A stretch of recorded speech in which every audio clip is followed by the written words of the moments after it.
हमारी संस्कृति, हमारे संस्कार सदा रहें हमारे साथ। सब्सक्राइब करें तिलक।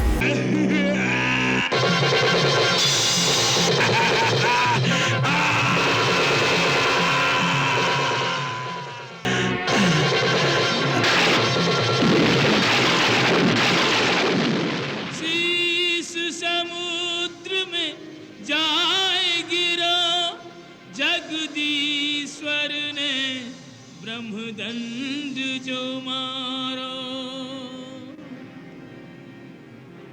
पापी को साथ दियो यही कारण, मारो गयो निर्दोष बेचारा।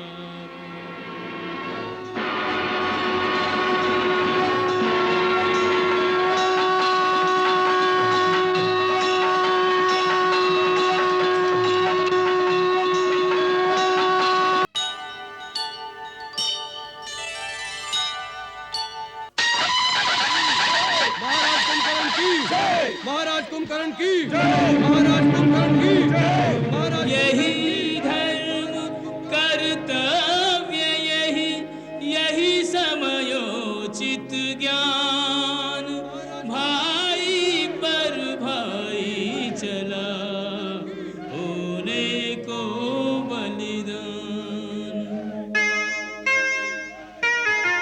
रणवीर मत माता चला, भुजदंड लहराता चला। रणवीर मधमाता चला, कंपित धरा पदभार से, नभ गूंजता हुंकार से। नभ गूंजता हुंकार से। सेना में भगदड़ मच गई, भयभीत हो भागे सभी। ये कौन भीषण काय है, पग पग जो बढ़ता आए है। ये कौन भीषण काय है, इस ओर बढ़ता आए है। ये क्या क्या रावण ने कोई मायावी रूप धारण किया है? नहीं, ये रावण नहीं। तो कौन है? कुंभकर्ण, रावण का छोटा भाई, मेरा अग्रज। तो क्या इतना विशाल शरीर इसे वरदान में मिला था? नहीं, ये जन्म से ही ऐसा है। बाल्यकाल से ही इसके शरीर में अतुल बल था। ये एक दिन में इतना भोजन खा जाता था जितना कई नगरों के प्राणी मिलकर भी नहीं खा सकते। ब्रह्मा जी को चिंता थी कि ये अगर जीवित रहेगा तो सारे संसार का अन्न समाप्त कर देगा। फिर हम तीनों ने मिलकर घोर तपस्या करके ब्रह्मा जी को प्रसन्न कर लिया।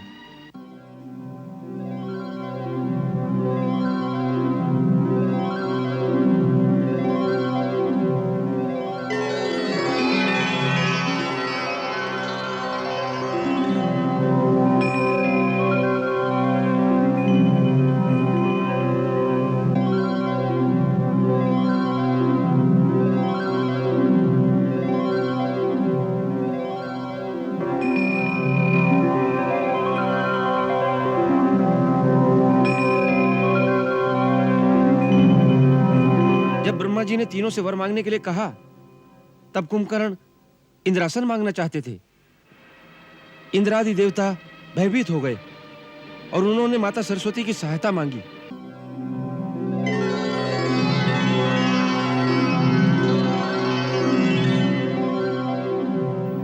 माता, मेरी रक्षा करो। कुंभकर्ण घोर तपस्या करके ब्रह्मा जी से वरदान में इंद्रासन प्राप्त करना चाहता है। आप उसकी जीवा पर वास करके उसे इंद्रासन के बदले निद्रासन बुलवाने की कृपा करें। वर मांगते समय देवी सरस्वती उनकी जिह्वा पर बैठ गई।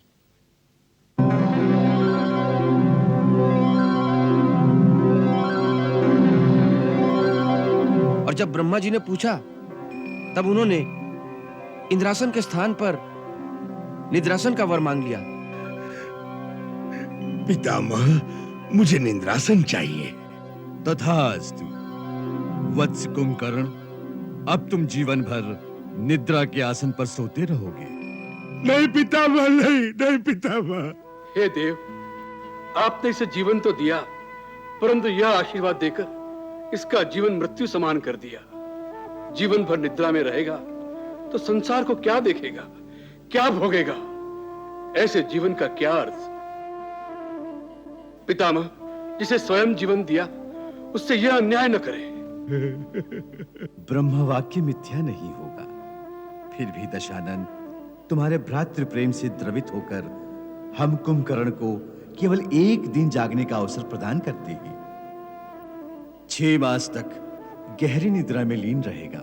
केवल एक दिन के लिए जागेगा और फिर 6 मास के लिए सो जाएगा।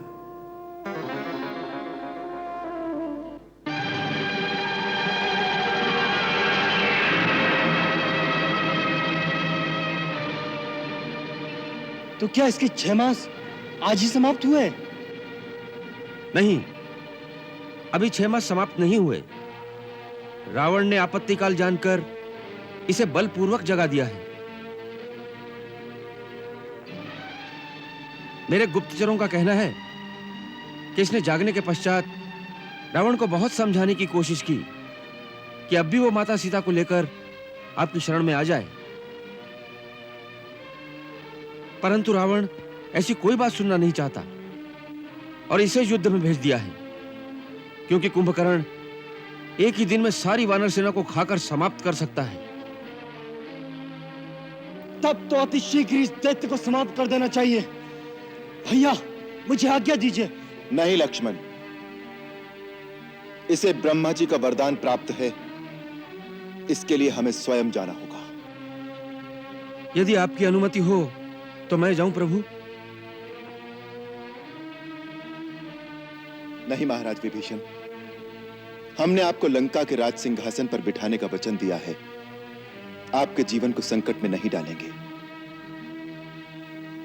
हम ये भी नहीं चाहते कि भाई के हाथों भाई का वध हो। कुंभकर्ण से हम स्वयं युद्ध करेंगे। मैं युद्ध के लिए नहीं जा रहा। मैं तो अपने कुंभकर्ण भैया को समझाना चाहता हूं कि वो अधर्म का साथ छोड़कर आपकी शरण में आ जाएं। यदि आपकी आज्ञा हो तो मैं जाऊं? प्रभु, महाराज विभीषण का विचार उचित है। यदि हम कुंभकर्ण को अपनी ओर मिला लें तो रावण की तो कमर ही टूट जाएगी। फिर उसके पास मेघनाद के अतिरिक्त और कोई महारथी नहीं रहेगा। यदि ऐसा हो सके तो शायद विनाश रुक जाए। जाइए।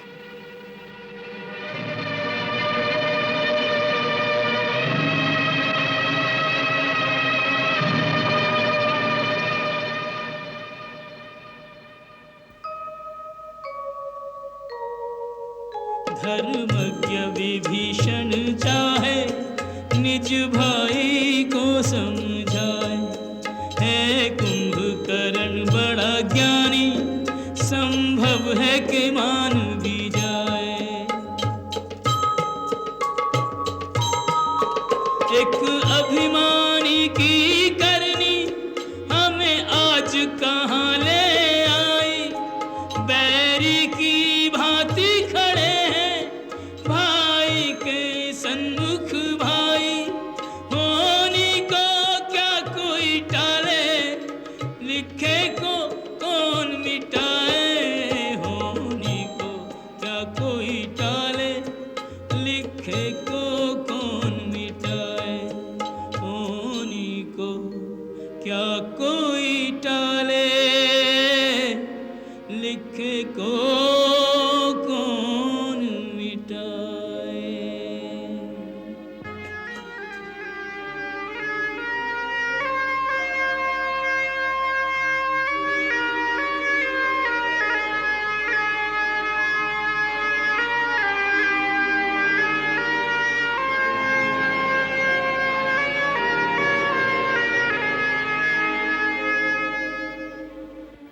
तुझे क्या आशीर्वाद दूं?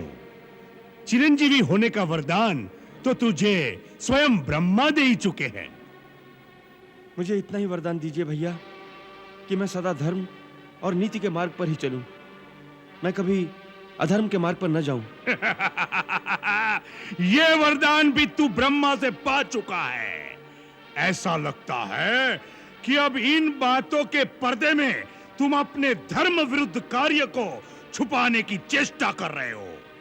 मैंने कोई भी कार्य धर्म विरुद्ध नहीं किया। क्या धर्म है, क्या अधर्म है, इसकी व्याख्या देश और काल के अनुसार सबकी अलग अलग होती है। नहीं, सत्य एक ही है। वो हर स्थान हर काल में एक ही होता है। सत्य ही शाश्वत धर्म है, इसलिए उसकी व्याख्या भी एक ही हो सकती है। अपने पांडित्य से मुझे मत भरमाओ विभीषण। तुम अच्छी प्रकार जानते हो कि जीवन में कई बार वह अवसर आता है जिसे धर्म संकट का समय कहते हैं। जब यह निर्णय करना कठिन हो जाता है कि उस समय प्राणी का क्या धर्म है, क्या कर्तव्य है, ऐसे ही अवसर पर हर प्राणी अपने अपने संस्कारों के अनुसार ही अपने अपने धर्म का निश्चय करता है। जैसे तुमने अपने भाई, अपने कुल और अपने देश को त्यागना ही अपना धर्म समझा है, और मैंने भाई, कुल और देश के लिए अपने प्राण न्योछावर करना अपना धर्म समझा है। मैंने अपने भाई को नहीं त्यागा। मुझे मेरे भाई ने भरी सभा में ठोकरें मारकर अपमानित करके त्याग दिया है।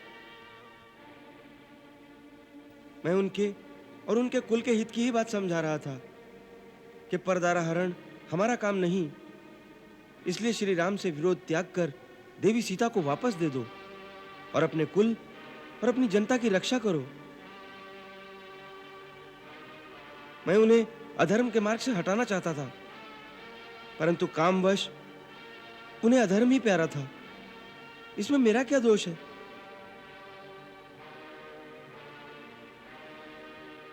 विभीषण, यदि शरीर में कोई दोष, कोई रोग भी आ जाए तो अपनी भुजा अपने शरीर का त्याग नहीं कर देती। भाई भाई की भुजा होता है। तूने भैया से अलग होकर उनकी एक भुजा काट दी। यदि पराजय हुई तो इसकी पराजय का कारण तू होगा, तू। नहीं, मैं उनकी पराजय की नहीं, उनकी विजय की बात समझा रहा था। मैं उनके सामने सुमति, सन्मार्ग और श्री राम से संधि का प्रस्ताव लेकर आया था। मैं इस समय यह प्रस्ताव आपके सामने भी लेकर आया हूं।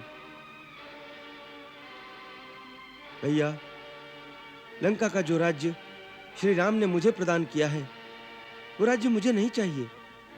वो राज्य मैं आपको समर्पण करता हूं। परंतु आप इस संहार को रोकिए, क्योंकि इससे सारी राक्षस जाति का विनाश हो जाएगा, और इसका कारण है महाराज रावण का दुराचरण। आप भी तो इस दुराचरण से सहमत नहीं है भैया? बोलिए। हाँ, मैं उनसे सहमत नहीं हूं। तो फिर हमारी ओर आ जाइए। दुष्कर्म और दुराचार के लिए अपने बंधु को भी दंड देना अधर्म नहीं है। यदि इस समय आप उनका साथ छोड़ देंगे तो संभव है वो स्वयं ही सीधी राह पर आ जाएं। भैया, इस समय यही आपका धर्म है।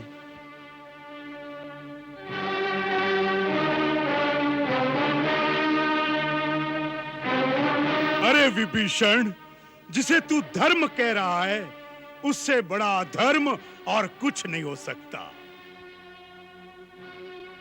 आने वाली पीढ़ी तुझे कितना बड़ा धर्मात्मा और राम भक्त क्यों न माने, परंतु अपने देश, अपने कुल, अपने घर से विश्वासघात करने के लिए कभी सम्मान की दृष्टि से नहीं देखा जाएगा तुझे। अरे जिनसे मित्रता की है, उनके आचरण से कुछ शिक्षा ली होती, भाई के लिए भरत के त्याग को देखा होता, भाई के लिए लक्ष्मण की सेवा और समर्पण से शिक्षा लेता, तो तू अपने चरित्र पर ऐसा कलंक न लगाता विभीषण।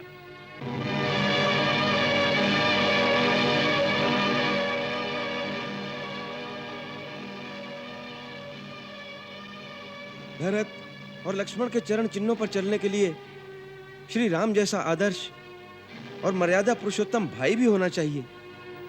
अरे अच्छे के साथ तो सभी अच्छे रहते हैं, फिर भाई और भाई का रिश्ता क्या?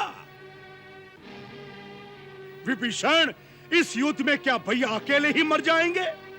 उनके साथ मरने वाला और कोई भाई नहीं होगा? अरे दृश्य तो वह होगा कि जहां रावण का मृत शरीर होगा, उसके चारों ओर उसके भाइयों, उसके पुत्रों के मृत शरीर उसकी शोभा बढ़ा रहे होंगे, जिसे देखकर देवता भी मस्तक झुका देंगे। जाओ विभीषण, अपने स्वामी राम को सावधान कर दो। अब सामना खर और दूषण से नहीं, त्रिशिरा और वाली से कपट युद्ध नहीं, सामना आज अजय पर्वत के समान अभेद्य कुंभकर्ण से है, जिसकी हुंकार से विधाता ब्रह्मा भी थर्रा उठा था। कुंभकर्ण इस बात की वह चट्टान है जिससे टकराकर उनके बाणों की नोक टेढ़ी होकर उन पर ही प्रहार करेगी। तीर, तलवार, गदा और भाले टूट-टूट कर गिर जाएंगे। उसने असुरों के नाश का संकल्प लिया है, तो आज कुंभकर्ण भी राम का सिर ठोकरे मारता हुआ अपने लंकेश के चरणों तक ले जाने का प्रण ठान कर आया है।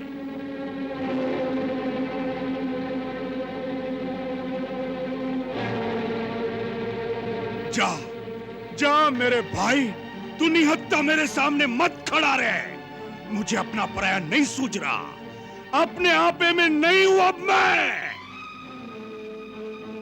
इस समय मौत मेरे सिर पर तांडव मचा रही है, मरने मारने के सिवा कुछ सूझ नहीं रहा।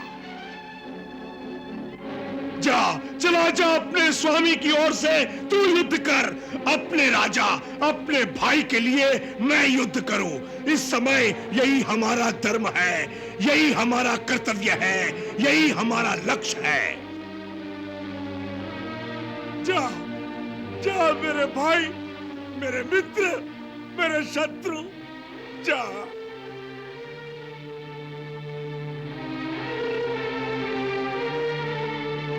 जा, चला जा विभीषण, चला जा।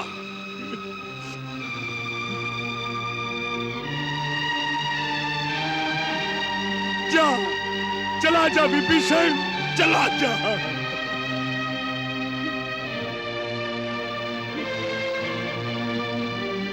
विभीषण, मेरे भाई,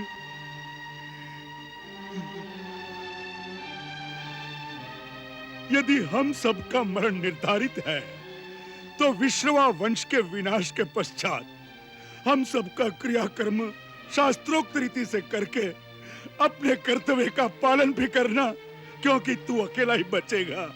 भाई से बिछड़ता है भाई, कोई इससे बड़ा आघात नहीं, पर धर्म पे प्राण निछावर हो, ये कम सौभाग्य की बात नहीं।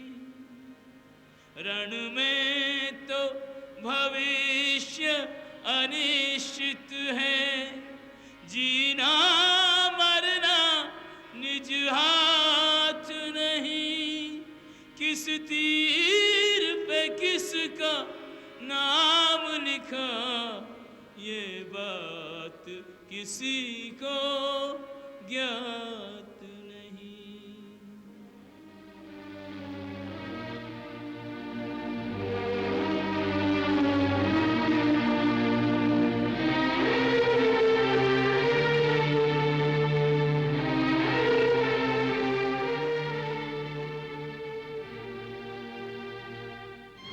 महाराज विभीषण, क्या हुआ?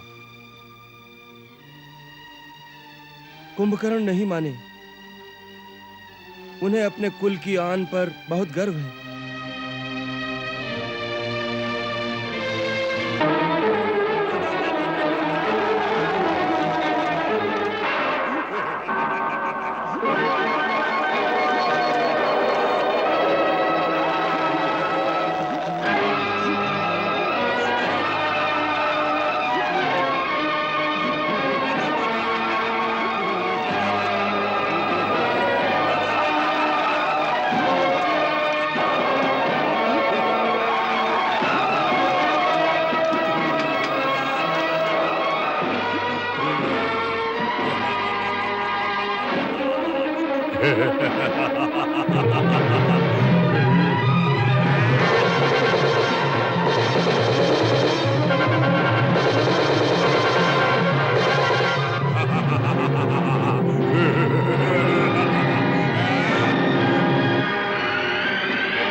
जय श्री राम।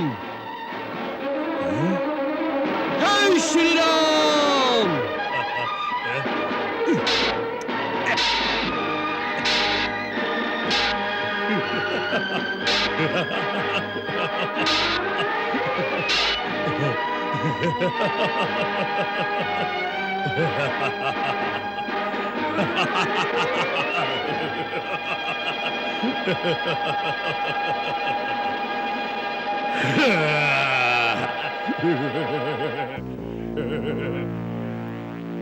परम बलशाली दिखाई देते हो वानर। कौन हो तुम? राजा सुग्रीव या उसका पुत्र, या वही हो जिसने हमारे लंका नगर को आग लगाई थी? इन तीनों में से कौन हो तुम? मेरे हाथों मरने से पहले अपना और अपने पिता का नाम बता दो। मेरे पिता का नाम सुनोगे तो यह अहंकार से उठा हुआ मस्तक लज्जा से झुक जाएगा। जिस महाराज बाली ने तुम्हारे बड़े भाई महापराक्रमी रावण को कई दिनों अपनी पूंछ में बांध रखा था, मैं उसी महाबली का पुत्र अंगद हूं। वही अंगद जिसे अपने पिता के हत्यारे की सेविकाएं करते लज्जा नहीं आती? अपने पिता का नाम तुमने बहुत उजागर किया है। जब तक जियोगे संसार निंदा करता रहेगा। मैं तुम्हें मारकर आज उस निंदा से मुक्ति दिलाऊंगा।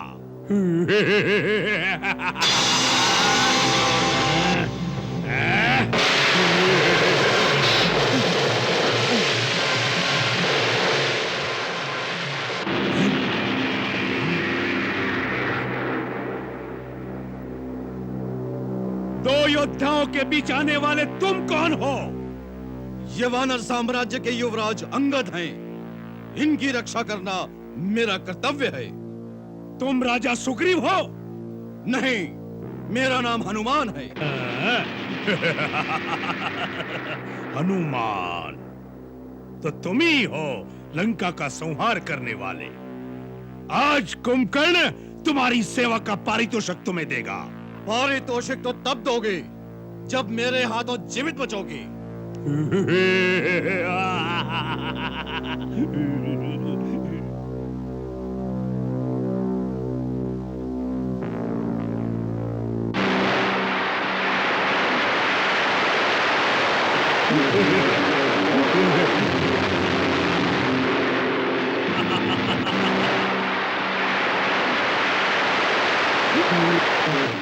कुंभकर्ण, आज इस पर्वत के नीचे तुम्हारी समाधि बनेगी।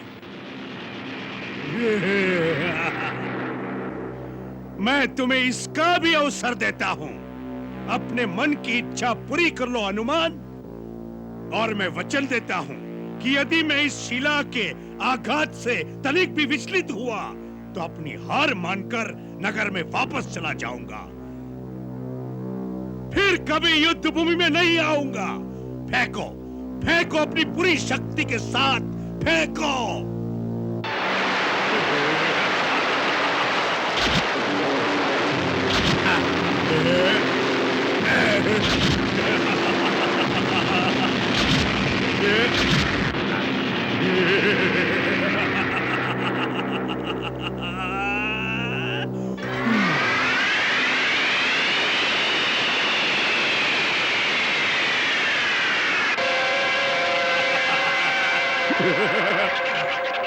तुम्हारे साहस की प्रशंसा करते हैं, इसलिए तुम्हें जीवित छोड़ देते हैं। अब यदि और कोई इच्छा बाकी न रह गई हो तो जाओ, जाओ जाकर अपने स्वामी राम लक्ष्मण से कहो कि अभी तक मुंह छुपाए क्यों बैठे हैं।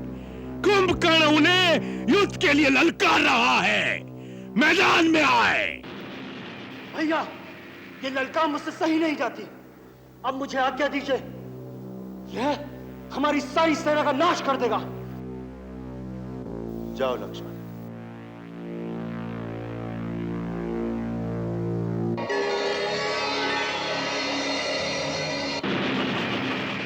इन बेचारों पर क्यों शक्ति दिखा रहे हो? इधर लक्ष्मण के सामने आओ।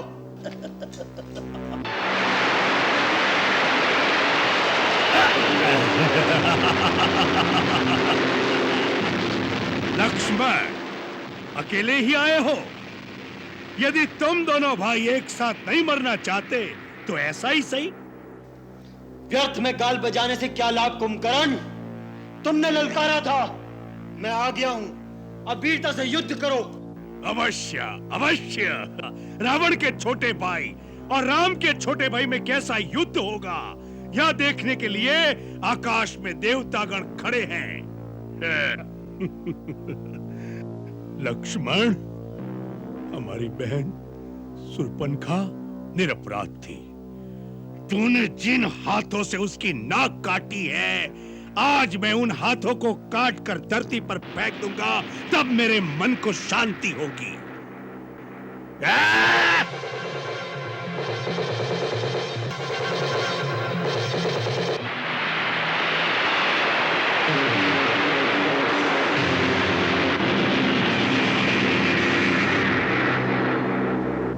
इस अस्त्र को केवल शिव ही काट सकते थे, आज तुमने काटा है। हम तुम्हारी प्रशंसा करते हैं, परंतु अब इस अस्त्र को नहीं तोड़ पाओगे।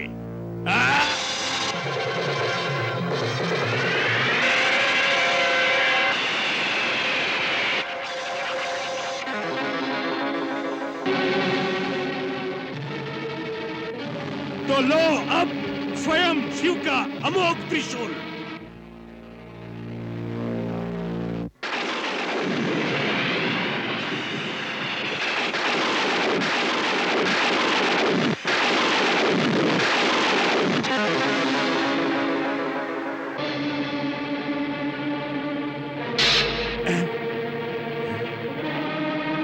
कौन हो तुम? मैं हूं वानर राज सुग्रीव, तेरा काल। अच्छा हुआ तुम मेरे हाथ लग गए।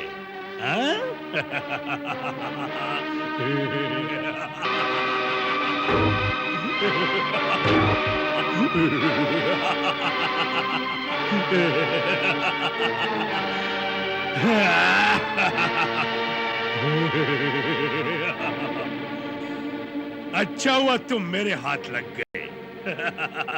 चलो वानर राज, तुम्हें ले जाकर महाराज रावण के चरणों में डाल दूंगा। तुम्हें छुड़ाने के लिए तुम्हारी सेना को हथियार डाल देने पड़ेंगे। चलो। प्रभु, कुंभकर्ण यदि महाराज सुग्रीव को लंका ले गया तो समस्त वानर सेना अपने राजा के बिना हताश हो जाएगी।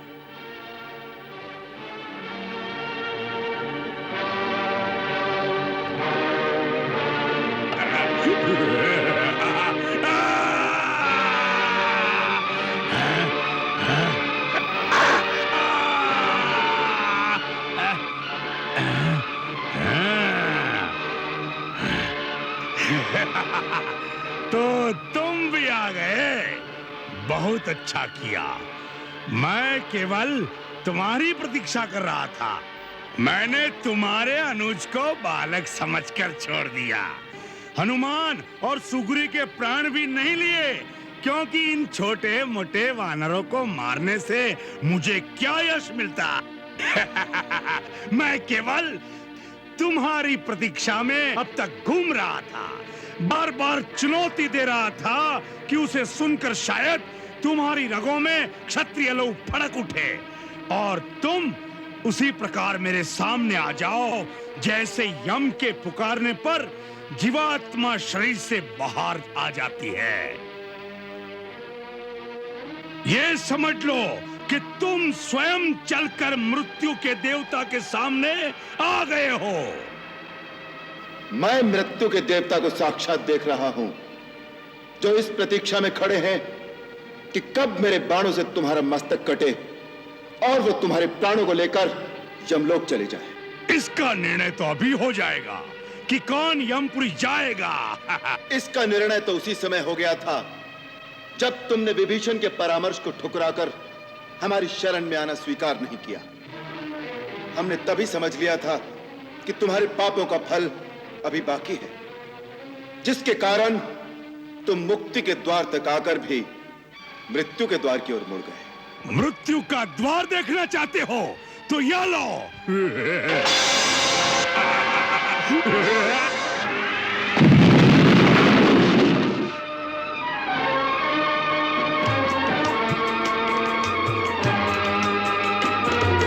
तीखे तीर गदा और फरसा कभू चलावत भिंदी पाल, कभू चलावत भिंदी पाल। मूसल मारे परित कभी छोड़े फेंके पाथर पेड़ उछाल, फेंके पाथर पेड़ उछाल। टस से मस नहीं होए महाभट, टस से मस नहीं होए महाभट, जैसे कोई गिरिराज विशाल। कुंभकर्ण शिव जी के सूल पे बार प्रहार रहो है संभाल, शिव के एक अकेले ही सूल पे बार प्रहार रहो है संभाल। खट खट खट खट खड्ग बजे और तीखे तीरन की बौछार, तीरन की बौछार। देव महारन देख रहे अरु देवन भेंट किए हथियार, देवन भेंट किए हथियार। एक से एक महाबली जोधा,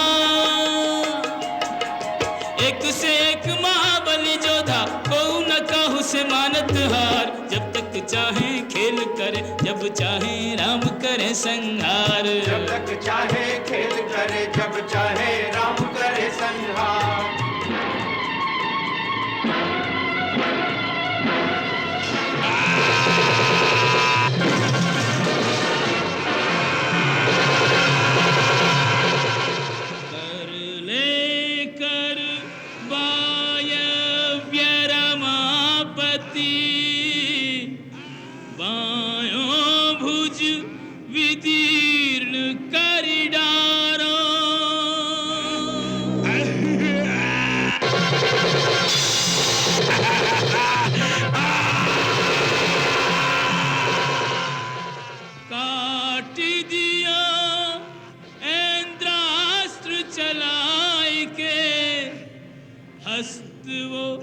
शस्त्र चलावन हारो।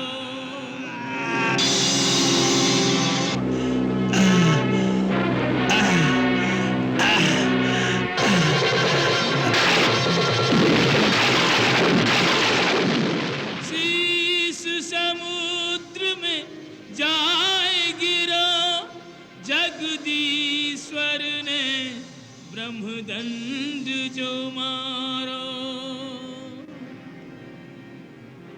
पापी को साथ दियो यही कारण, मारो गयो निर्दोष बेचारा।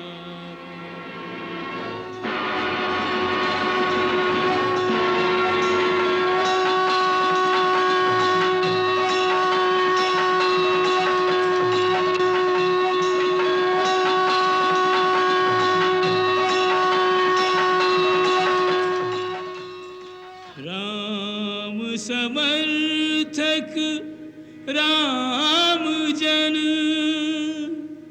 तन मन राम सुगंध,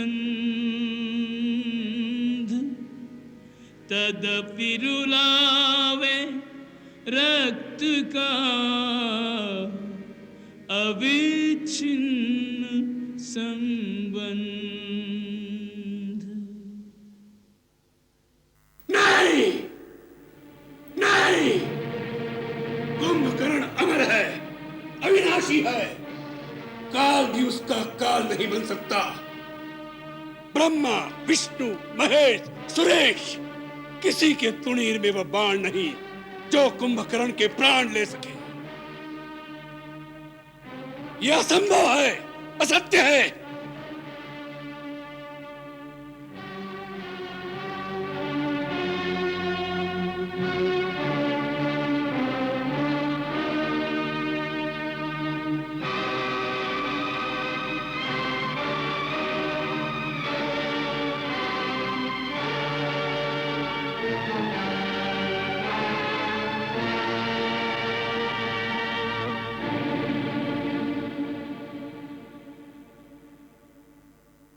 ये असंभव संभव कैसे हो गया?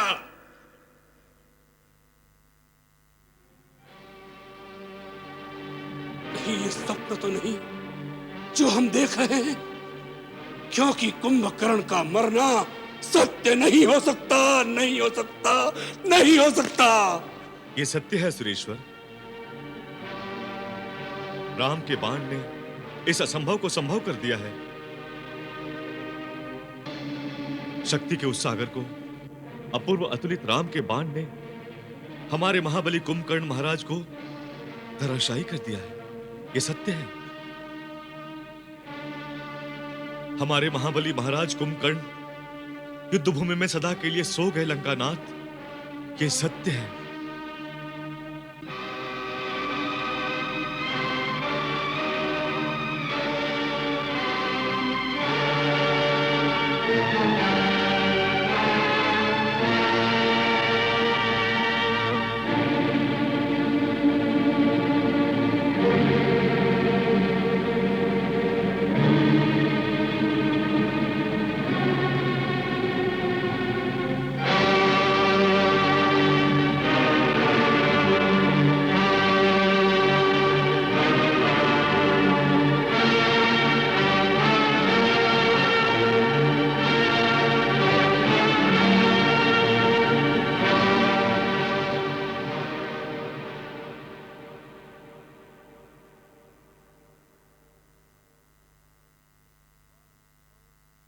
आज रावण की दाहिनी भुजा कटकर गिर गई।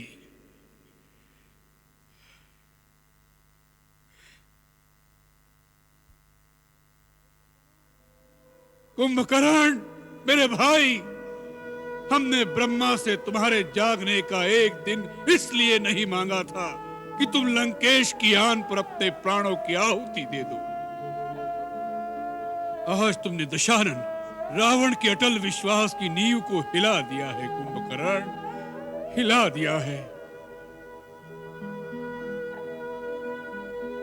नाना जी, आज पहली बार हमारी आत्मा को यह आभास हो रहा है कि एक बार हमने असुर जाति के पराक्रम की जो धाक पृथ्वी, आकाश, पाताल, दशों दिशाओं में जमाई थी, उसके अंत का समय आ गया। असुर जाति का अस्तित्व अनिश्चित हो गया है।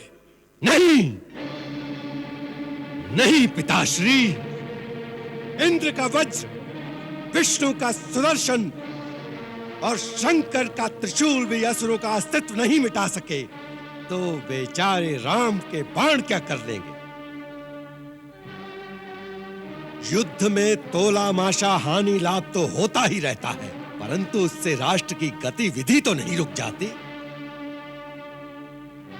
इसमें संदेह नहीं कि कुंभकर्ण काका की मृत्यु हमारी सबसे बड़ी क्षति है, परंतु किसी बड़े से बड़े योद्धा की मृत्यु से देश तो नहीं हार जाते।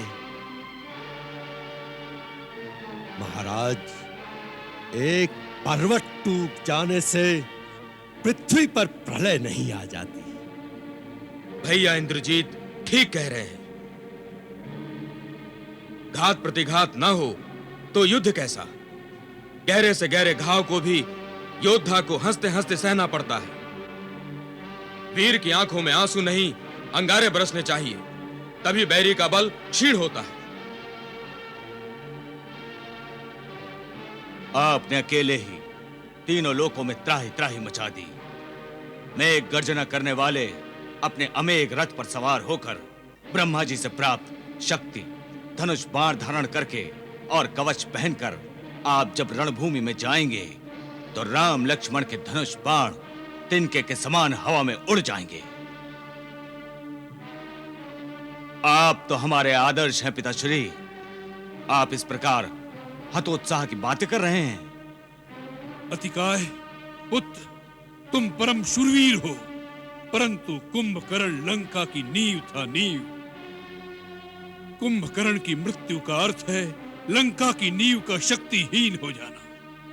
नहीं पिताश्री, भैया अतिकाय और त्रिशरा के होते हुए लंका की एक ईंट नहीं हिल सकती। आप भी शत्रु की भाषा बोल रहे हैं।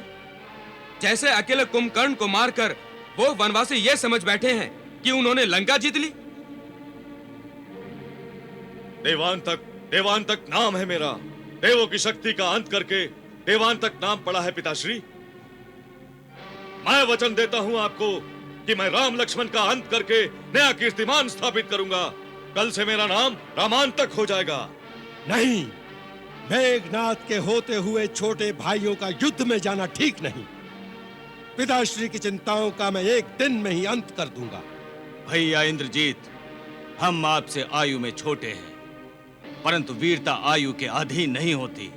वीरता आत्मा का गुण है, शरीर का नहीं। हम चारों की प्रार्थना है आप पिताश्री के पास रहें। हम चारों भाई, मैं, देवांतक, नरांतक और त्रिशरा, आज युद्ध को निर्णायक स्थिति तक पहुंचा देंगे। आप हमें सैन्य बल के साथ शत्रु पर टूट पड़ने की आज्ञा दीजिए पिताश्री। राजकुमार अतिकाय ठीक कह रहे हैं महाराज।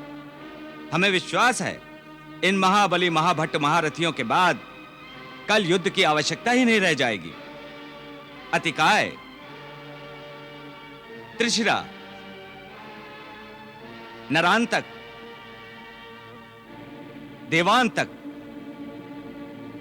आज युद्ध का अंत करके ही लौटेंगे महाराज।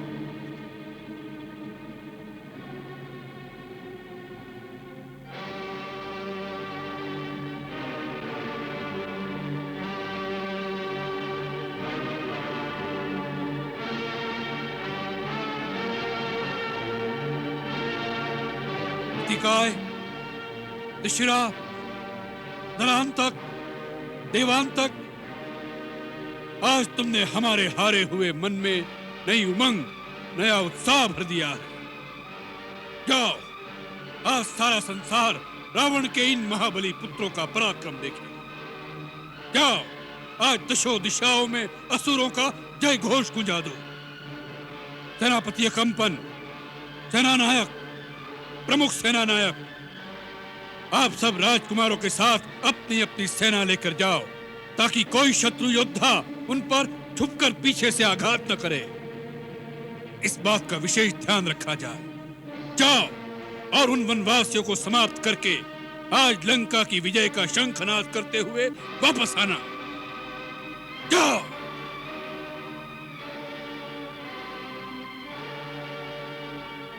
विजयी भव।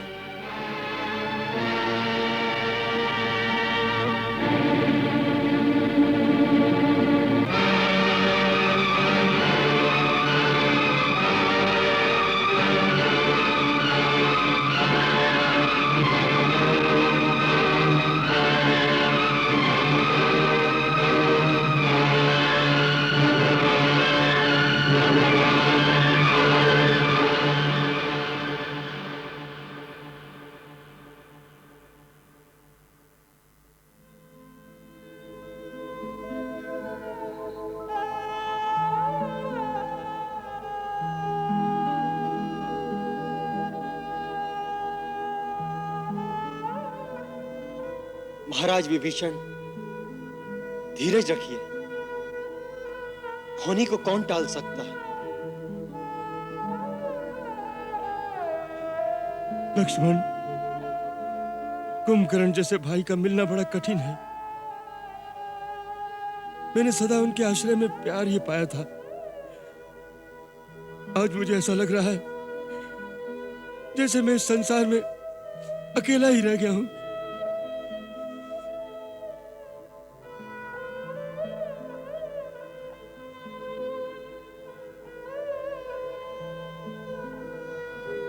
आप इतने ज्ञानी होकर इस प्रकार विफल हो रहे हैं? प्रभु, मैं अपने ही भाई की मृत्यु का कारण बन गया। कोई किसी की मृत्यु का कारण नहीं होता। काल स्वयं मृत्यु का कारण बना लेता है। कौन सी डाली ऐसी है जिस पर फूल खिला, फला और डाल से नहीं गिरा? कौन सी जीवन ज्योति ऐसी है जो प्रज्वलित हुई और बुझी नहीं? मैं, तुम, पृथ्वी पर जन्मा प्रत्येक जीव, सब एक दिन काल के गाल में चले जाएंगे। ये विधि का विधान है कि धरातल पर स्थित चल अचल सबका अंत एक न एक दिन अवश्य है। इसलिए ज्ञानी को मरने वालों का शोक नहीं करना चाहिए। प्रभु, कुंभकर्ण बाल्यकाल से ही मुझे बहुत प्यार करते थे। ऐसी शुभ आत्मा की मृत्यु से दुख तो होगा ही। आत्मा की मृत्यु नहीं महाराज विभीषण, आत्मा की मृत्यु नहीं होती, केवल शरीर का अंत होता है। संसार में कई प्रकार के शरीर हैं। अपने कर्मानुसार प्रत्येक जीव एक शरीर को त्याग कर दूसरा शरीर धारण करता है। यह सोचकर भी आपको शोक का त्याग कर देना चाहिए। आपको तो ऐसे वीर भाई पर गर्व होना चाहिए जो अपने कर्तव्य का पालन करता हुआ वीरगति प्राप्त हुआ। प्रभु, मैं अपनी अंतर्व्यथा कैसे प्रकट करूं? कुंभकर्ण जैसे भाई की मृत्यु के कारण मेरा सिर लज्जा से झुक गया है। मेरा हृदय ग्लानि से भर गया है। ऐसी हीन भावना तो किसी कर्महीन, कर्तव्यहीन और पामर के प्रति प्रकट की जाती है। कुंभकर्ण जैसा अपूर्व, अद्वितीय विराट व्यक्तित्व एक अकेला उदाहरण बनकर अमर रहेगा। न भूतो न भविष्यति। न कुंभकर्ण से पहले कोई कुंभकर्ण पैदा हुआ था और न कुंभकर्ण के पश्चात पृथ्वी पर कोई कुंभकर्ण पैदा होगा। चिर निद्रा ही कुंभकर्ण की नियति थी। चिर निद्रा में लीन होने पर भी कुंभकर्ण का नाम सदा जीवंत रहेगा, जागृत रहेगा। कुंभकर्ण की आत्मा सदा विनाशी बनी रहेगी विभीषण जी। ऐसा वीर होकर भी उसने अधर्म का साथ दिया, पाप का साथ दिया। ये उसी का परिणाम है। इसमें आपका कोई दोष नहीं। अपने चित्त को ग्लानि मुक्त कीजिए महाराज।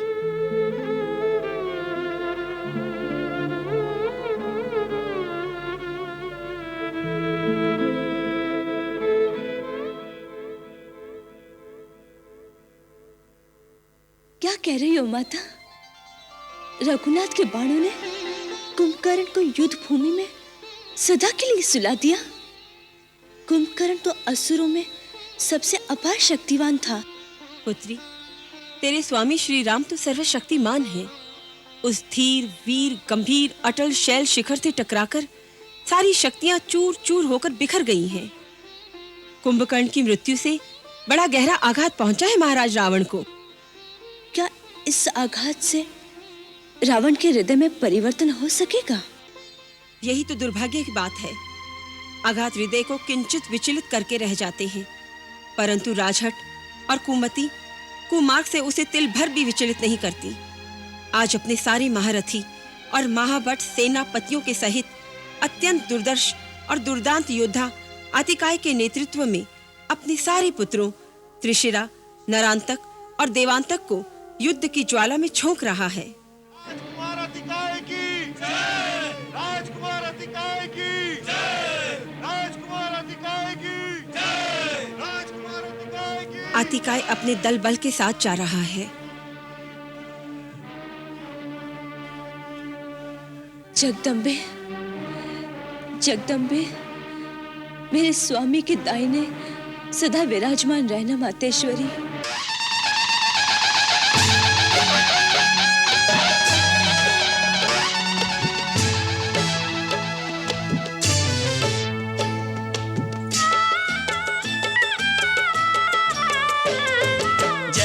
महेश कहे कोई हर हर महादेव की जय जयकार, हर हर महादेव की जय जयकार। रणभेरी के नाद में निकले रथ पे चारों राजकुमार, रथ पे चारों राजकुमार। अरे मायाधारी राक्षस निकले,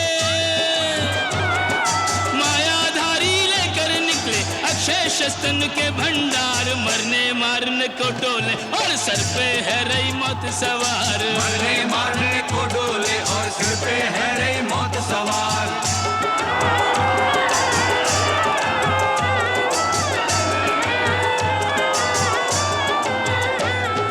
बानर भालू बड़े लड़ैया इनके वार सहे ना जाए, इनके वार सहे ना जाए। हाथन के नख शस्त्र बनाए के नोचे मारे काटे खाए, नोचे मारे काटे खाए। देवांतक त्रिशिरा ओ निरंतक, देवांतक त्रिशिरा ओ निरंतक संग लिए अतिकाय को धाए, राक्षस दल और बानर सेना कोई काहू ते कम नाए, राक्षस दल और बानर सेना कोई काहू ते कम नाए। अंगद सैन्य बदले नरांतक। ये लंकेश्वर का दरबार नहीं अंगद, ये युद्ध भूमि में नरांतक से टक्कर है। इसीलिए तो कह रहा हूँ युद्ध कर युद्ध।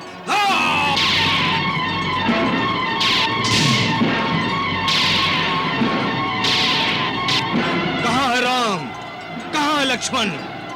अतिकाय मक्खी मच्छरों के समान इन तुच्छ मरकटों को मारकर अपने शस्त्र गंदे करने नहीं आया। हे महिष, आज्ञा वीर वनसुर कुमार। जाओ महिष, मेरा संदेश लक्ष्मण को सुना दो। कब तक बड़े भाई की आड़ में छुपा रहेगा? उससे कहो आज अतिकाय उसे ललकार रहा है। जो आज्ञा।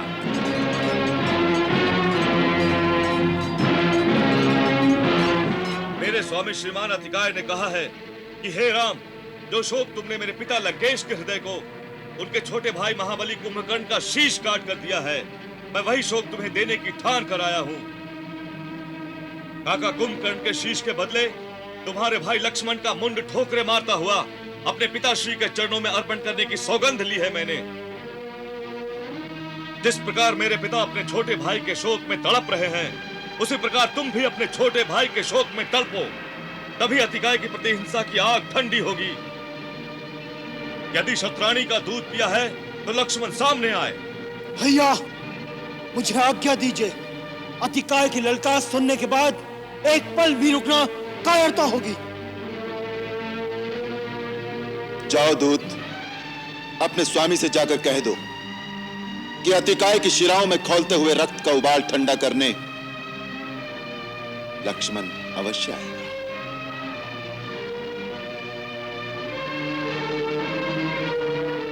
अवधेश, अतिकाय को कुंभकर्ण से कम मत समझिए, ये उससे सवाया है। कुमार लक्ष्मण को युद्ध में भेजने से पहले आप भली भांति विचार कर लीजिए। विभीषण जी, सोच विचार सभा में शोभा देता है, रण क्षेत्र में सोच विचार कायरता है। शांत शांत सौमित्र।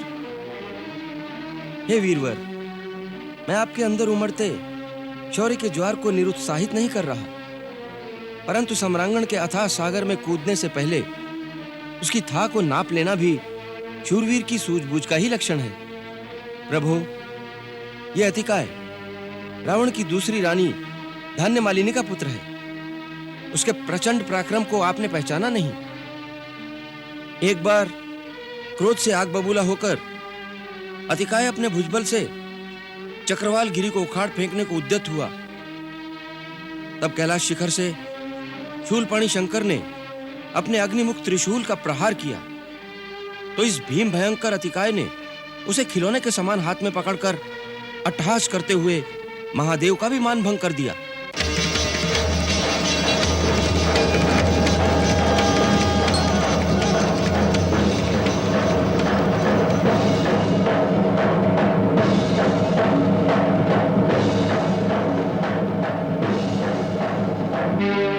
फिर उसने शिव से धनुर्विद्या के सारे रहस्य सीख लिए। देवताओं को भी दुर्लभ अस्त्र शस्त्र प्राप्त किए हैं इसने। आदिकाल में मधु और कैटब नाम के दो महत्वाकांक्षी महाबली थे। इंद्र का वज्र भी उन्हें विचलित नहीं कर सका। अपने प्रचंड पराक्रम से देवलोक को भी अपने वश में करके उन दोनों ने एक बार क्षीर सागर में घुसकर चक्रधारी वैकुंठेश्वर पर चढ़ाई कर दी।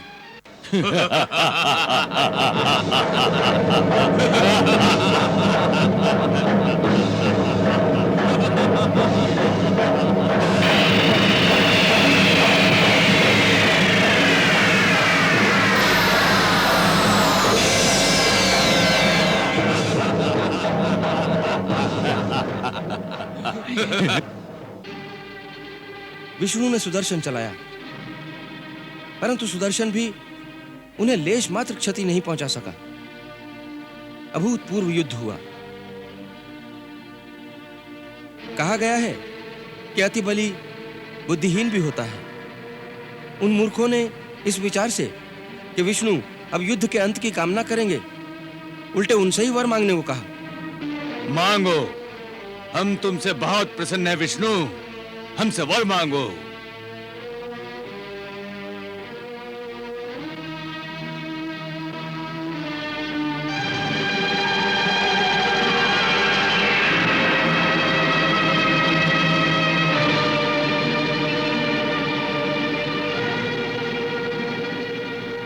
मधु, कैटभ, सृष्टि के कल्याण के लिए हम तुमसे तुम्हारी मृत्यु का मार्ग जानना चाहते हैं।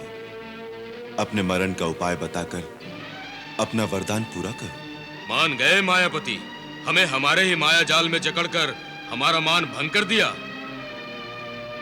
जिस प्रकार वीर का वार खाली नहीं जाता, वीर का वचन भी रीता नहीं रहता। अन्य कहीं हमें मारना असंभव है। हम मरेंगे तो तुम्हारी जांग पर। अपना पराक्रम दिखाओ परमेश्वर, हमें मृत्यु को प्राप्त करा दो।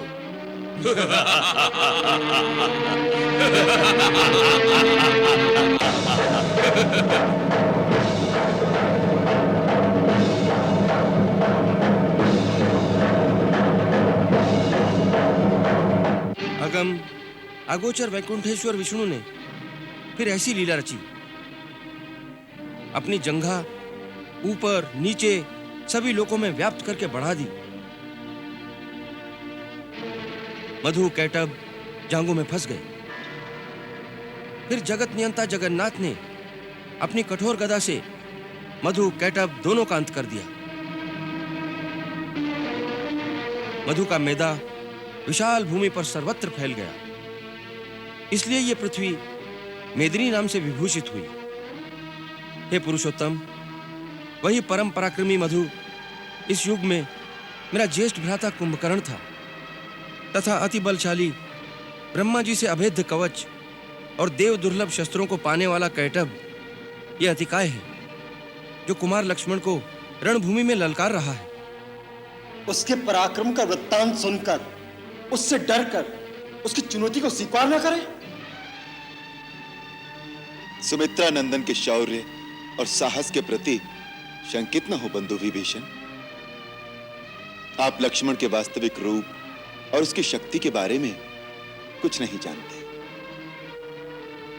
यदि ब्रह्मा, विष्णु, सुरेश, महेश, अखिल ब्रह्मांड की समस्त शक्तियां एकत्रित होकर रण के लिए ललकारें, तो भी धनुर्धारी अकेला उनका सामना करेगा। क्षमा प्रभु, मैंने लक्ष्मण जी को भयभीत करने के अभिप्राय से यह वृतांत नहीं सुनाया।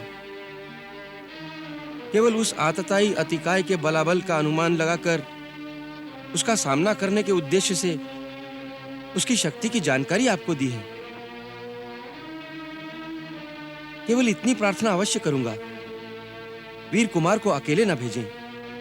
नहीं विभीषण, उसने लक्ष्मण को अकेले ललकारा है। परंतु अतिकाय अपने साथ अपने महाबली भाई त्रिशिरा, नरांतक, देवांतक, सेनापति अकंपन और महापार्श्व जैसे महारथी महाभटों को भी लाया है। वो समस्त भूमंडल की राक्षस शक्ति को संचित करके क्यों ना आया? भैया, मुझे आशीर्वाद देकर युद्ध भूमि में जाने की आज्ञा दीजिए।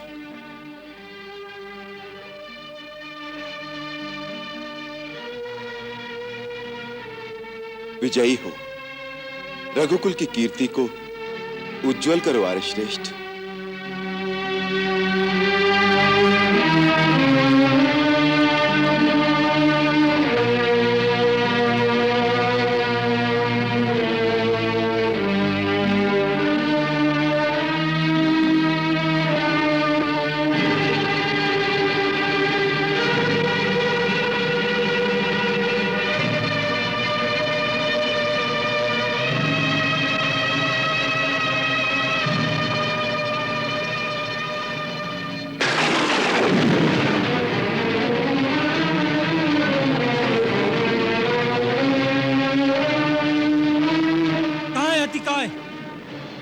की ललकार को स्वीकार करके लक्ष्मण रणभूमि में आ गया है।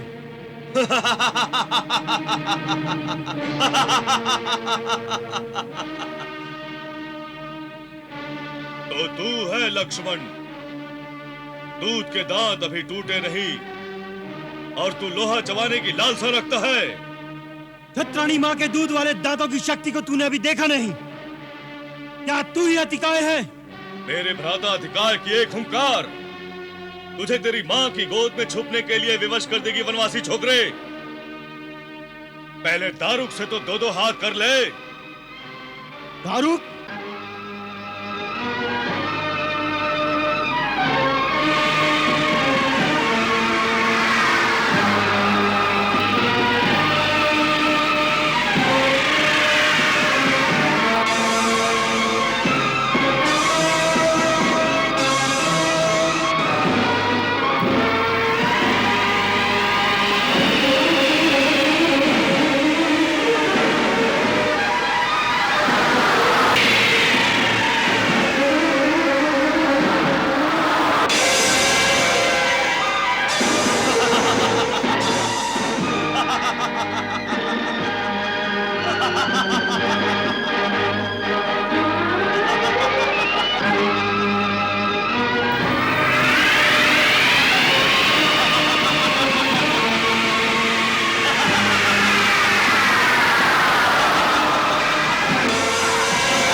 तीर नहीं चलाते लक्ष्मण, सामने आ।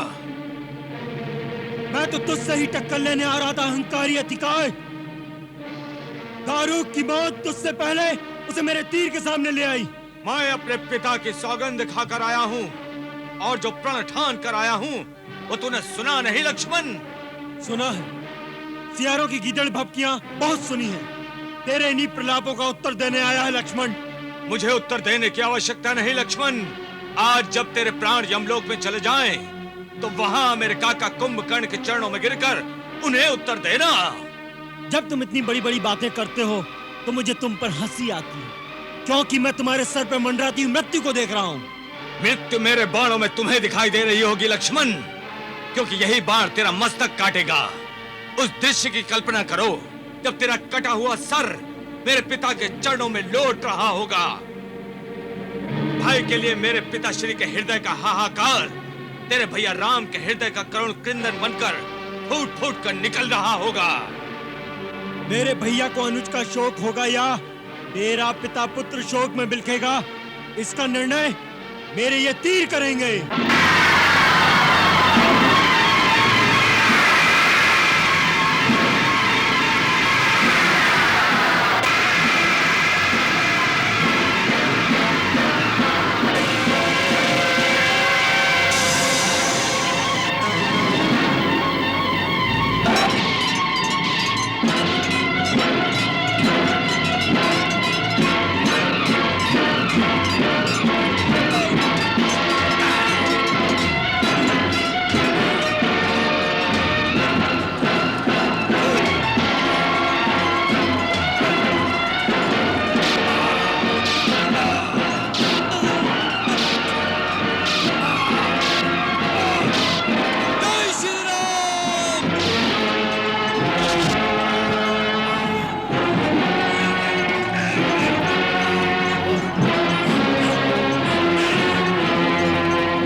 युवराज अंगद ने रावण पुत्र नरांतक का अंत कर दिया।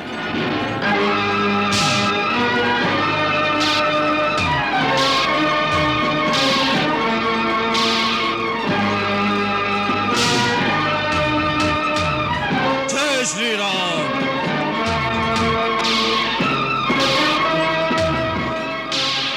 तीन तीन चार चार मिलकर एक अकेले को मारते हो, यही है तुम्हारी रणनीति? वानर वीरों को रणनीति सिखाने आया है, ये ले पहला पाठ। ये देवों का अंत करने वाले देवांत का प्रहार है। लंका दहन करने वाले वानर का हाथ भी देख ले।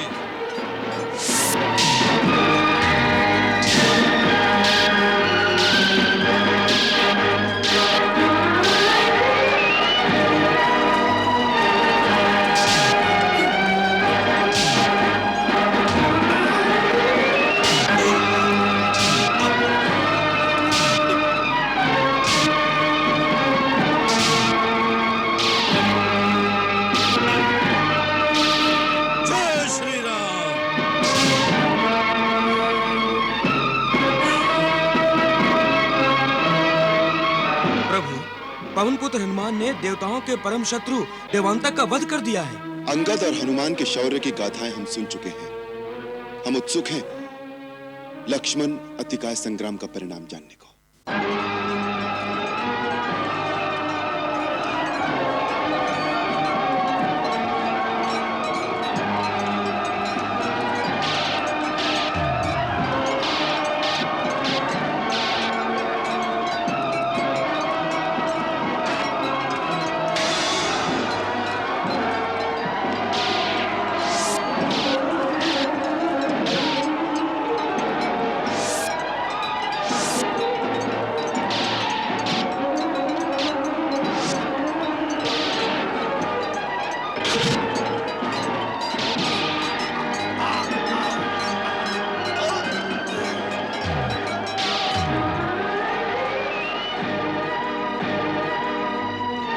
जय श्री राम।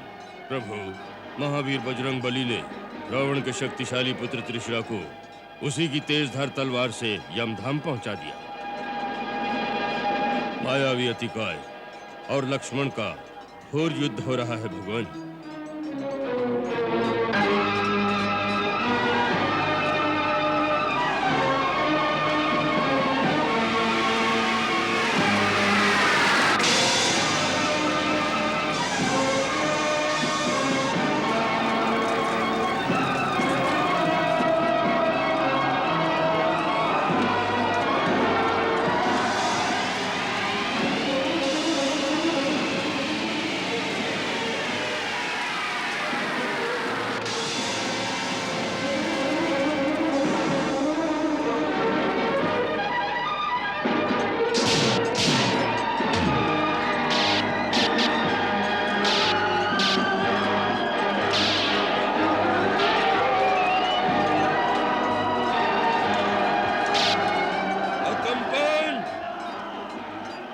दंडक वन से तू प्राण बचाकर भाग आया था।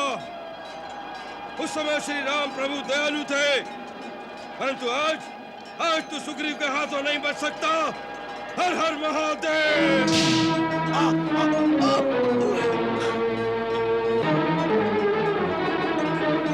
हर हर महादेव। प्रभु, महाराज सुग्रीव ने लंका के सेनापति अकंपन को गदा के एक ही प्रहार से रणभूमि में सदा के लिए सुला दिया है।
प्रभु, युवराज अंगद ने निकुंभ का वध कर दिया है।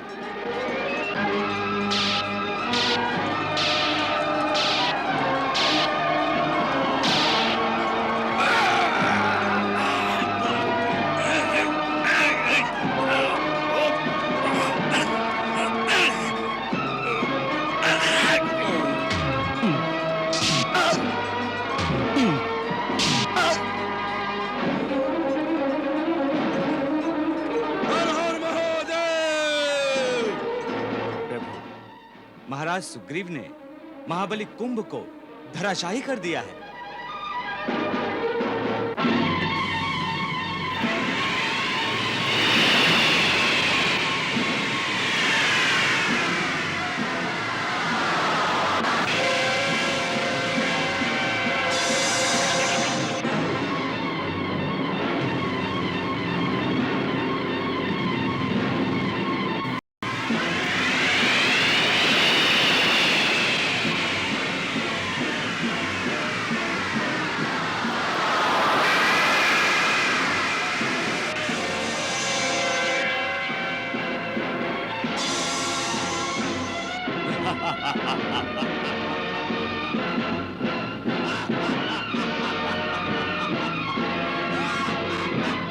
राजकुमार लक्ष्मण, शत्रु रथ पर है, आप पैदल हैं।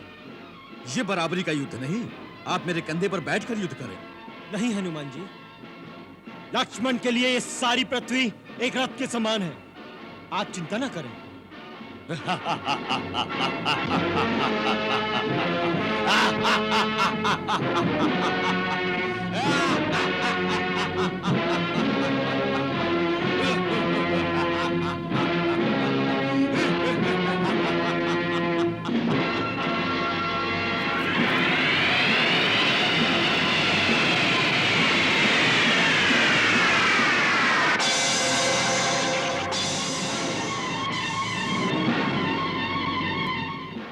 अब तो आपको मेरी प्रार्थना स्वीकार करनी पड़ेगी। मेरे कंधे पर बैठ जाइए, मैं आपको आकाश में ले जाऊंगा। हनुमान जी, विलंब न करो भैया, ये मायावी है, अवसर से लाभ उठा लेगा। निसंकोच मेरे कंधे पर बैठकर इस मायावी से युद्ध करो। अति कीनी अति कायने उड़ पहुंचो आसमान, तब लक्ष्मण को गगन में ले गए श्री हनुमान।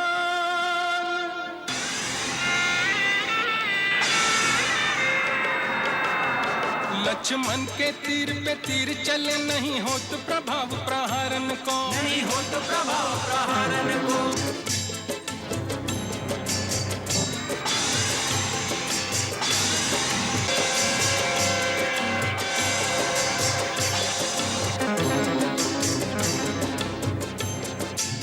लक्ष्मण के तीर पे तीर चले, नहीं हो तो प्रभाव प्रहारन को, नहीं हो तो प्रभाव प्रहारन को। यह रावण को सुत वीर महाबली, तीरन से नहीं हारन को, तीरन से नहीं हारन को। अब सूझत नहीं उपाय कोई, अतिकाय ठिकाय विदारन को, अतिकाय ठिकाय विदारन को। तब इंद्र ने वायु देव पठाए, उपाय कहो खल मारन को, उपाय कहो खल मारन को।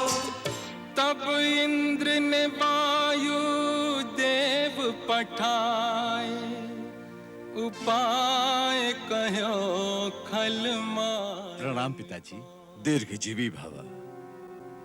सौमित्र, ब्रह्मा जी से प्राप्त दिव्य कवच अतिकाय की सुरक्षा कर रहा है। तुम्हारे शक्ति बाणों से इस कवच का भेदन नहीं हो सकता। अतः तुम इस समय स्वयं ब्रह्मास्त्र का प्रयोग करो। केवल ब्रह्मास्त्र से ही महाबली अतिकाय का वध हो सकता है।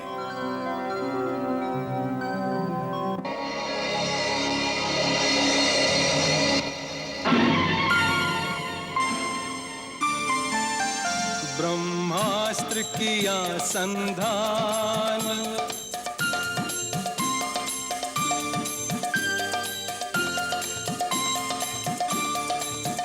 लक्ष्मण ने मारा बाण।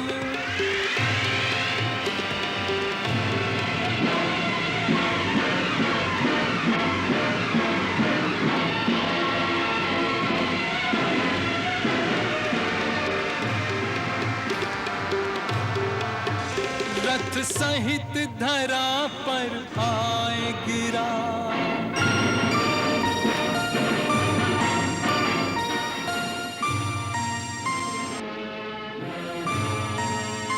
अतिकाय ने तज दिए प्राण, अतिकाय ने तज दिए प्राण।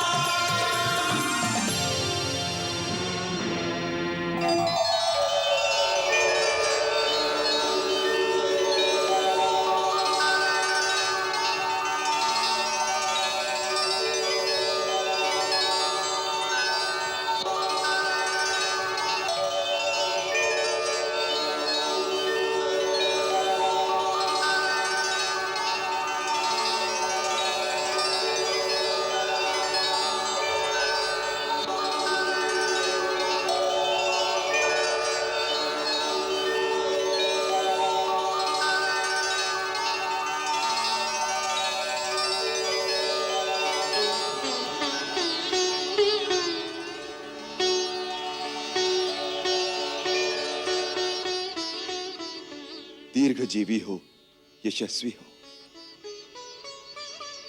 महाराज विभीषण, आप वृथा ही चिंता कर रहे थे। आपने मेरे लक्ष्मण का शौर्य और पराक्रम देखा? भैया, इसमें मेरा कुछ भी नहीं, यह आपके आशीर्वाद का प्रताप है। आप ये जानते हैं, फिर भी मेरा उत्साह बढ़ाने के लिए आप मेरी प्रशंसा कर रहे हैं। नहीं लक्ष्मण भैया, अतिकाय का वध करना इतना सहल नहीं था। यह कार्य तुम जैसे यति और पराक्रमी के द्वारा ही संभव हो सकता था, परंतु आगे चलकर और भी कठिन परीक्षा का समय आएगा। हम कड़ी से कड़ी परीक्षा से नहीं डरते विभीषण जी। आज युद्ध भूमि में रावण के 4 पुत्र और बड़े बड़े महाबली सेना नायकों के शव धूल में पड़े हैं। आज रावण के पास मेघनाथ के सिवा कोई शक्तिशाली योद्धा नहीं रहा। इससे भी आप भैया की शक्ति का अनुमान नहीं लगा सकते?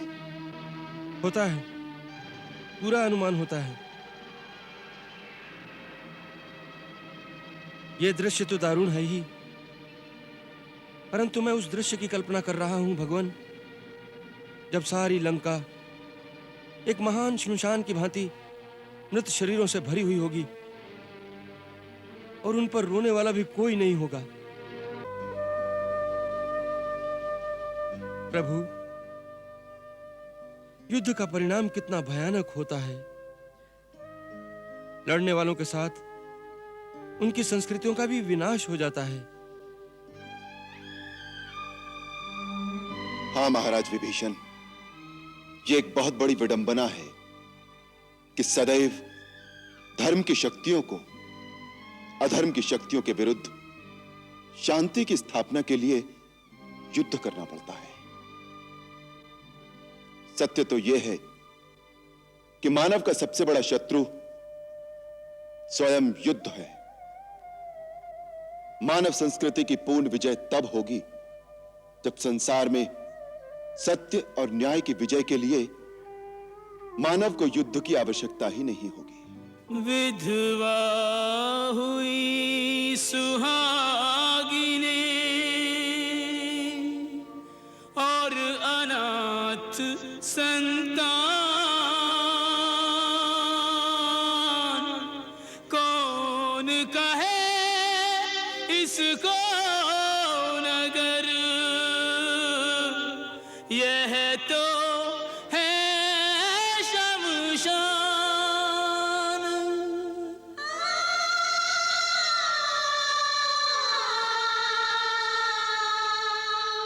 देश लुटा, संस्कृति लुटी, मिटे जाति परिवार, उन सब का आहत हृदय रो रो करे पुकार। रोको रोको, यह खेल प्राणोत्सर्ग का घनघोर तांडव मृत्यु का, इसे रोको कोई रोको, कोई रोको, कि इसमें कितनी आंखों के तारे गए, कितने प्राणों के प्यारे गए। व्यक्तिगत शत्रुता के लिए कितने निर्दोष मारे गए, कितने निर्दोष मारे गए।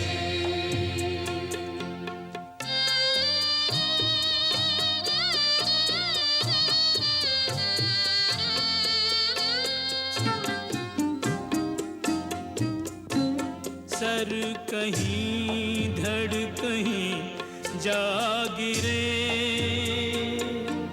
मिट गई जिनकी पहचान तक,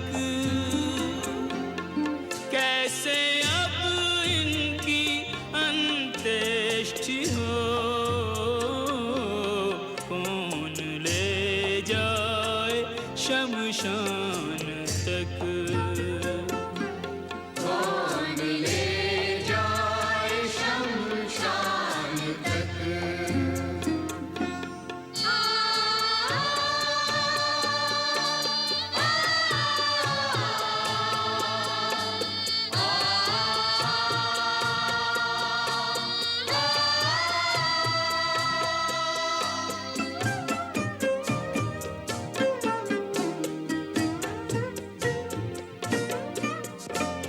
हंसता गाता था जीवन जान, मृत्यु ही मृत्यु बस छा गई। भूख रणभूमि की ना मिटी, ये नगर के नगर खा गई।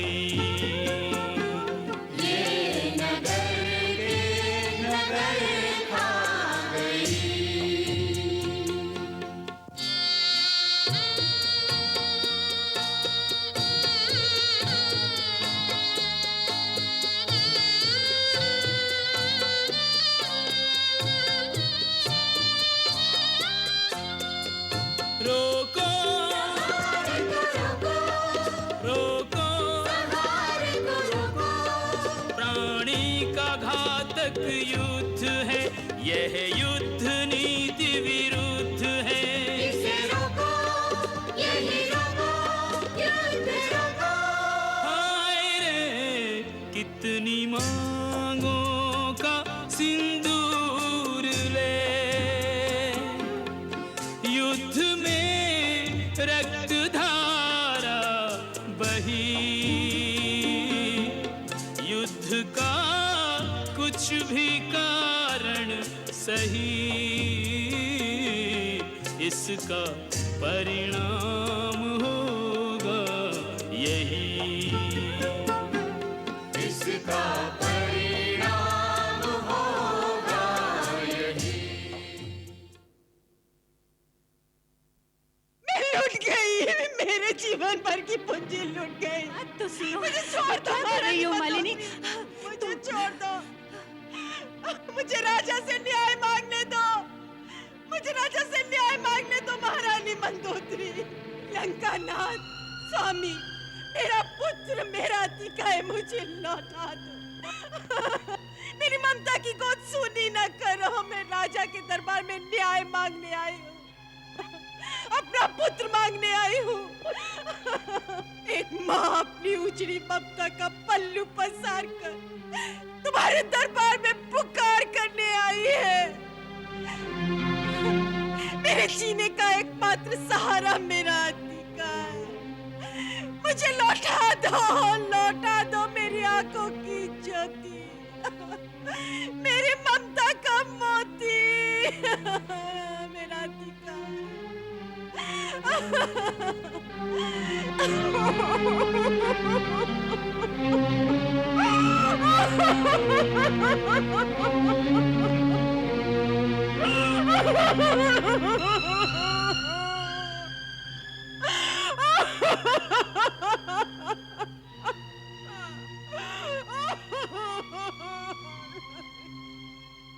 रानी, धन्य मालिनी, धीरज से काम लो।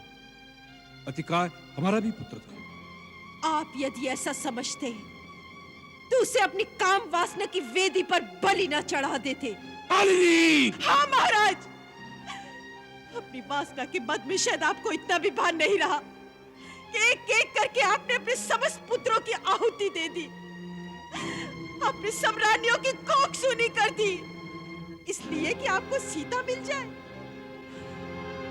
आपका नाम इतिहास में सुनहरे अक्षरों में लिखा जाएगा कि हुआ था एक त्रिलोक विजय परम प्रतापी असुराधिपति रावण, जिसने अपनी परनारी लोलुपता, अपनी प्रेम पिपासा की ज्वाला में अक्षय कुमार जैसे नौनिहाल, प्रहस जैसे आज्ञाकारी पुत्र, देवांतक, नरांतक जैसे लाल और मेरे अतिकाय जैसे अतुलित बलशाली सपूत की आहुति चढ़ा दी।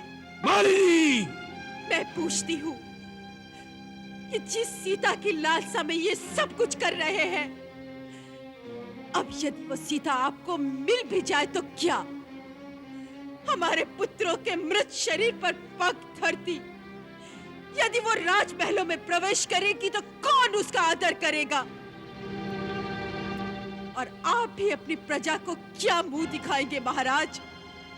अपने भाइयों, अपने पुत्रों, अपने कुल के समस्त योद्धाओं के घातक कहलाएंगे आप?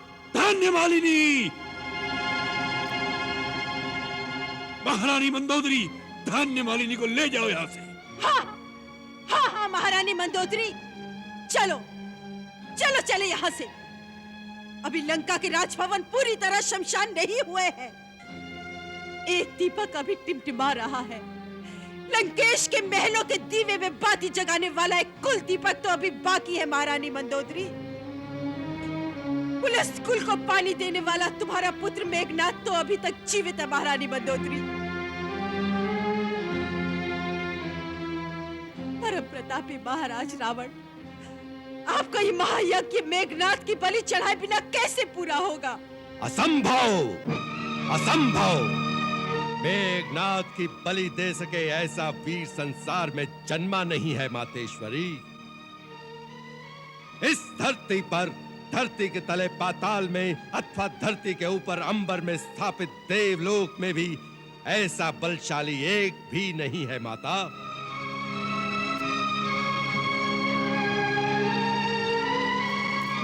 ये क्या? दिग्विजयी रावण की पत्नी, देवताओं को हरा देने वाले शूरवीर अतिकाय की माता को इस प्रकार अश्रु बहाना शोभा नहीं देता।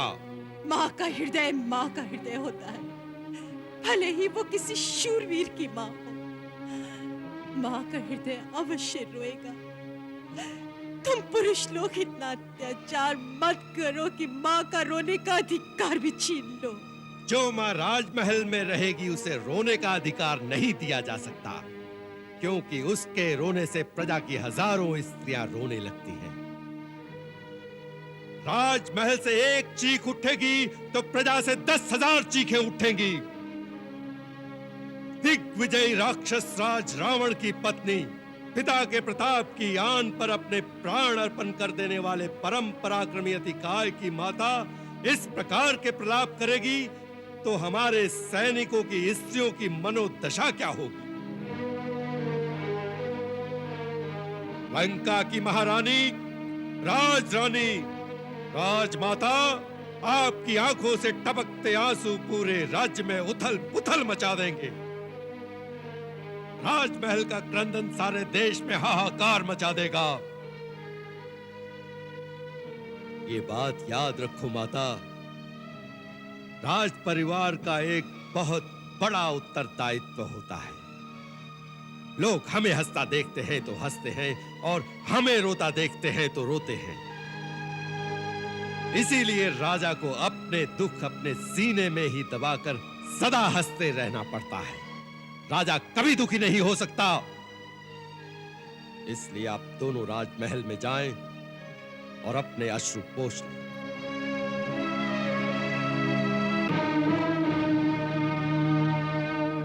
बेटे, पुरुष के पाषाण हृदय के स्थान पर मां की ममता का कोमल मन होता तो पुत्र शोक में तिल मिलाती मां से आंसू बहाने का अधिकार कदापि न छीनता। याद रख, यही आंसू तुम्हारी माता की आंखों में भी होंगे। जिस दिन तुम्हारी मृत्यु का समाचार आएगा उस दिन देखूंगी कि तुम्हारी पत्नी सुलोचना भी रोती है कि नहीं। यदि वो रोएगी तो वो भी हमें पसंद नहीं होगा, परंतु माता, यह समय रोने धोने का नहीं है। इससे महाराज को बहुत अशांति पहुंचती है। इस समय सारे परिवार का, सारी सेना का एक ही कर्तव्य है कि महाराज के मनोबल को निर्बल न होने दे।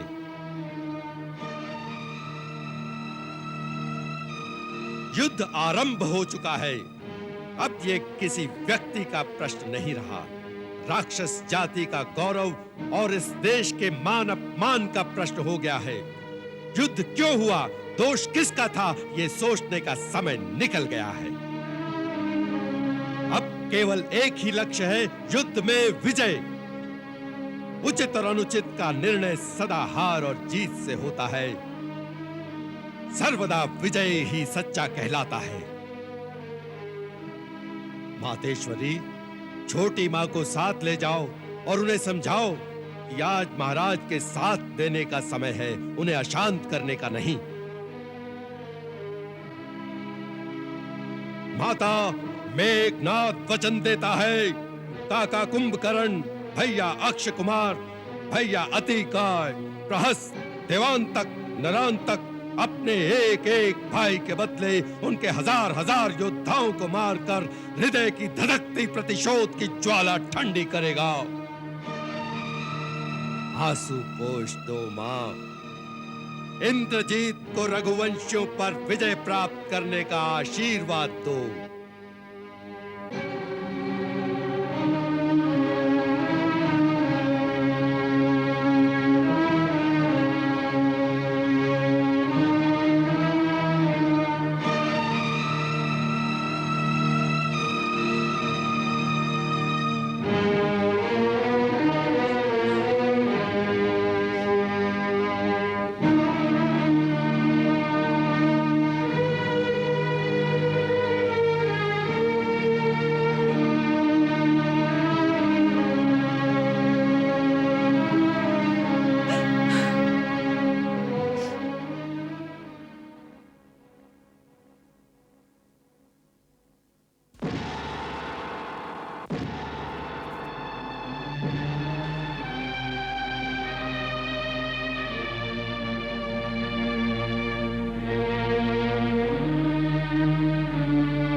लंका में चारों ओर घोर निस्तब्धता छाई है।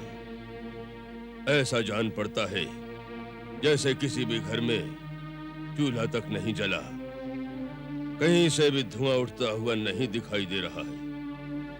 जिस नगर के चार चार महाबली परम पराक्रमी राजपुत्र एक साथ अकाल मृत्यु के मुख में समा गए हों, वहां और क्या होगा?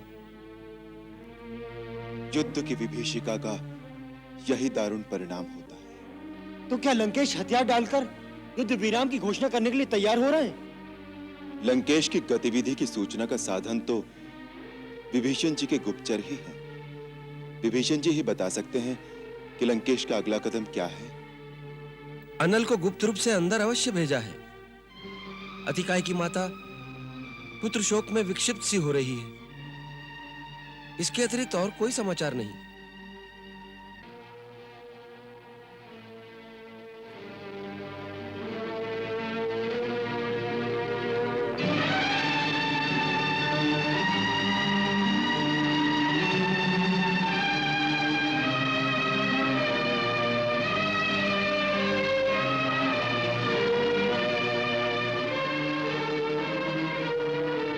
इस प्रकार गंभीर चिंतन में क्यों खो गए पिताश्री? जब से मैंने रणभूमि में जाने का निश्चय किया है, आप गहरी सोच में पड़ गए। बात क्या है महाराज? आप हमेशा मेरे रणभूमि में जाने में असमंजस में पड़ जाते हैं। ये किस कारण? पुत्र मोहवश अथवा आपको मेरे रण कौशल पर संदेह है? संदेह? तुम पर संदेह? इंद्र के वज्र को भी मामूली कंकर की तरह प्रभावहीन कर देने वाले इंद्रजीत पर संदेह? देवासुर संग्राम में अपने पिता की पराजय को अपने पराक्रम से विजय में परिवर्तन कर देने वाले पुत्र पर हम संदेह कैसे करेंगे वत्स? तो फिर अभी तक आपने मुझे कूच करने का आदेश क्यों नहीं दिया महाराज? इंद्रजीत, तुम लंका की सबसे सुदृढ़ प्राचीर हो। लंका के गढ़ की नींव तुम्हारे ही आधार पर टिकी हुई है। अंत तक तुम्हारी सुरक्षा करना आवश्यक है। आदि देव तुम्हारी रक्षा करे। यदि तुम्हें कुछ हो गया बेटे, तो लंका अनाथ हो जाएगी। अनाथ? आप कह रहे थे लंका कैसे अनाथ हो सकती है पिताश्री, परंतु मेरे रहते यदि लंकेश्वर का मान भंग हुआ लंकानाथ की प्रतिष्ठा की अगर रक्षा न हो पाई तो मेरे जैसी प्राचीर का गढ़ के ऐसे परपोटे का क्या लाभ? लाभ और हानि का हिसाब हम तुम्हें कैसे समझाएं वत्स? अनमोल से अनमोल रतन भी अपना मोल आप नहीं जानते। आज केवल लंकेश्वर की ही नहीं, पूरी लंका की प्रतिष्ठा दांव पर लगी है। सारी असुर जाति की आन का सवाल है और उसे बचाने के लिए आप और मैं केवल दो ही बचे हैं और हम दोनों में से किसी एक को जाना है। तो हाथ में युद्ध की पताका लेकर सबसे पहले तुम्हारा पिता जाएगा। क्यों? क्योंकि तुम लंका का भविष्य हो मेरे लाल, और भविष्य की रक्षा करना वर्तमान का धर्म है। ये पिता का मोह बोल रहा है, परंतु पुत्र का धर्म उसकी आज्ञा नहीं देता।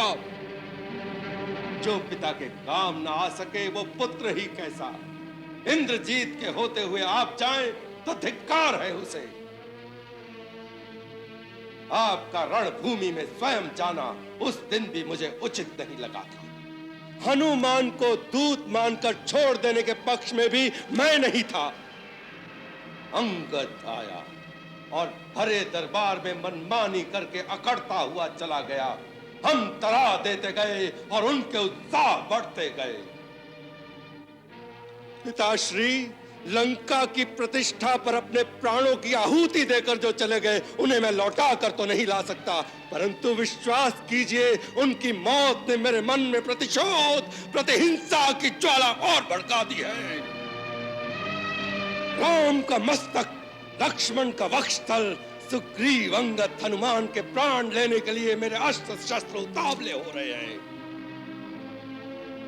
आज्ञा दीजिए, आशीर्वाद दीजिए पिताश्री। असुर नायक अपने सेनानी को प्रलय बनकर शत्रुओं का विनाश करने का आदेश दे।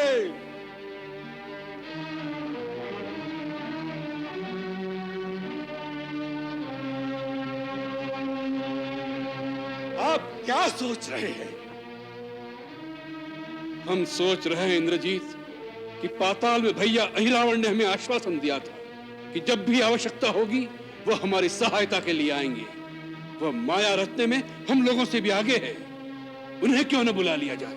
अपने पुत्र के होते हुए आप दूसरे लोग से भाई को अपनी सहायता के लिए बुलाएंगे तो इंद्रजीत लंका की प्रजा के सामने सर उठाकर कैसे चलेगा? पिताश्री, आपके मन में दुर्बलता एक छोटा सा छिद्र कर रही है, उससे सावधान रहे। जीत के लिए पूर्ण मनोबल आवश्यक है। इंद्रजीत पे विश्वास करें, मैं युद्ध का चित्र ही बदल दूंगा। आप मुझे आज्ञा और आशीर्वाद दोनों दें पिताश्री।